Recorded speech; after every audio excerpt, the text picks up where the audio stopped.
Hello hello সবাইকে। তো আমি আর নীল দুজন মিলে আজকে বানাবো হচ্ছে কাপকেক। কিন্তু দুঃখের বিষয় হলো নীল পুরো ফ্রেম থেকে বাদ পড়ে গেছে। আমরা কি বানাবো? আজকে আমরা কি বানাবো? কাপকেক। ইয়েস, চকলেট কাপকেক, তাই তো? হ্যাঁ। আচ্ছা, তার আগে আমরা একটু আমাদের পরিচয় দিয়ে নিই। আমি হচ্ছি নীলাক্ষ্মীর কমিউনিস্ট, তাই তো? হ্যালো নীলাক্ষ্মী। ও ফ্রেম থেকে যে বাদ পড়ে গেছে এই জিনিসটা আমি যখন ভিডিও এডিট করেছি তখন আমি জিনিসটা খেয়াল করেছি, এর আগে আমি বুঝতে পারিনি। আর আমার এত খারাপ লাগছিল পরে, মানে কি বলবো। আমি 2টা ডিম দিয়ে হচ্ছে কাপকেক বানাচ্ছি, আর এইগুলো আমি নীলকে বলছিলাম যে নীল হচ্ছে এটা ওটা দিচ্ছি, এটার পরে ওইটা যাবে এরকম, যাতে ওরও একটু ইন্টারেস্ট আসে। এই জন্য মানে ওকে এঙ্গেজ করার ট্রাই করছিলাম।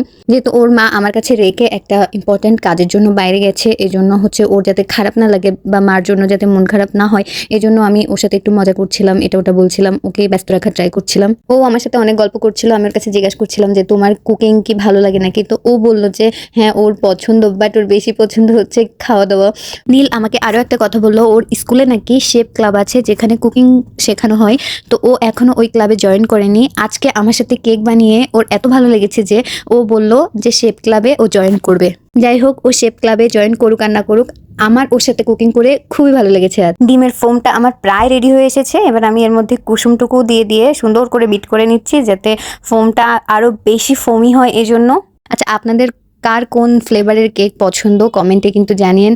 আমার নর্মালি চকলেট কেক পছন্দ, আর সবথেকে মজার বিষয় হচ্ছে নীল, যার জন্য আজকে আমি কেক বানাচ্ছি, তারও চকলেট কেক পছন্দ। যেহেতু আমরা দুজন সেম ফ্লেভারের কেক বেশি পছন্দ করি, এই জন্য হচ্ছে এই কেকটা বানাইতে গিয়ে আমরা দুজনই খুব মজা পাইছি। আচ্ছা, এখন আমি একটু কোকো পাউডার দিয়ে দিচ্ছি যাতে হচ্ছে কালারটা সুন্দর মতো আসে। আচ্ছা, আরেকটা জিনিস, আপনারা কেক বানানোর জন্য কোন ময়দাটা ব্যবহার করেন, মানে কোন কোম্পানির ময়দাটা আপনারা ব্যবহার করেন আমাকে একটু জানিয়েন। আমি নর্মালি তীর কোম্পানির ময়দা ব্যবহার করি, বাট আজকে আমার কাছে তীর ছিল না, এই জন্য হচ্ছে আমি আরেকটা যেটা কি বসুন্ধরা ময়দা আর কি, ওটা ব্যবহার করেছি। এটাতেও কেক মোটামুটি ভালোই হয়েছে, সমস্যা হয় নাই, বাট তীরে বেশি ভালো হয়। আচ্ছা, আমি 2টা ডিমের জন্য 2 টেবিল চামচ বাটার নিয়েছি।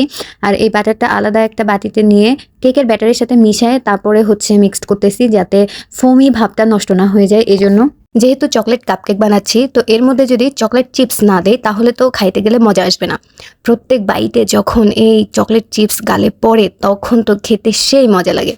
এখন যে মোল্ডে করে কাপকেকগুলো বেক করব সেটাতে একটু বাটার ব্রাশ করে নিচ্ছি, যেহেতু ব্রাশ নাই চামচ দিয়ে একটু লাগাই নিচ্ছি। কিন্তু এখানে একটা ব্যাপার আছে, যেহেতু এটা সিলিকন মোল্ড, আমি যদি বাটার নাও লাগাইতাম তাহলেও কোনো সমস্যা হইতো না, কিন্তু আমার মনে হয়েছে একটু লাগাই, তাহলে যেটা হবে ইজিলি বের হয়ে আসবে, এজন্য আমি একটু বাটার দিয়ে দিয়েছি। এখন তো মোল্ডগুলো একদম পুরোপুরি রেডি। এবার এর মধ্যে আমি কেকের ব্যাটারটা আস্তে আস্তে করে ঢেলে দিব। আমি হচ্ছে যেটা করেছি, সব কয়টা মোল্ডে যাতে সমান পরিমাণ আমি হচ্ছে ব্যাটার দিতে পারি, এজন্য এই চামচটা ব্যবহার করেছি, এই কাপটা বেসিক্যালি আর কি ব্যবহার করেছি, যাতে সবগুলাতে সমানভাবে আমি হচ্ছে দিতে পারি। এখন এর উপরে অল্প কিছু চকলেট চিপস ছড়িয়ে দিচ্ছি যাতে খাওয়ার সাথে সাথে দেখতেও লোভনীয় হয়। এবার এটা একটু ট্যাপ করে নিব যাতে এর মধ্যে বাতাসগুলো বের হয়ে যায় এবং এটা সুন্দরভাবে বেক হয়। আমি অলরেডি 10 মিনিট আগে ওভেনটাকে প্রিহিট করে রেখেছিলাম। এখন ট্রেটা এর মধ্যে দিয়ে টেম্পারেচারটা সেট করে দিব। আমি 20 মিনিট এটা বেক করে নিয়েছিলাম 170 ডিগ্রি সেলসিয়াসে দিয়ে। আপার এবং লোয়ার হিটারটা অন ছিল। নীল, তুমি কি দেখো? আমি দেখছি কেকগুলো ফুলছে কিনা। তাই ফুলতেছে হালকা হালকা হালকা। কেক যখন বেক হয় তখন সুন্দর একটা স্মেল আসে, আমরা ওই স্মেলের কারণে বারবার যে দেখছিলাম যে কেকটার কি অবস্থা। আচ্ছা, এবার একটু কেকটা হয়েছে কিনা 20 মিনিট পরে আমি হচ্ছে একটা কাঠি দিয়ে চেক করে নিচ্ছি। এই কাঠিটা ক্লিন বের হয়েছে, এজন্য আমি বুঝতে পেরেছি যে কেকটা একদম রেডি। এখন কেকটাকে বের করে নিচ্ছি। দেখুন কি সুন্দর হয়েছে কেকগুলা। দেখো তো কেমন হয়েছে, রিভিউ দাও একটা খেয়ে। আচ্ছা, এখন আমাদের নীল রিভিউ দিবে। স্টার্ট করছি। ঠিক আছে।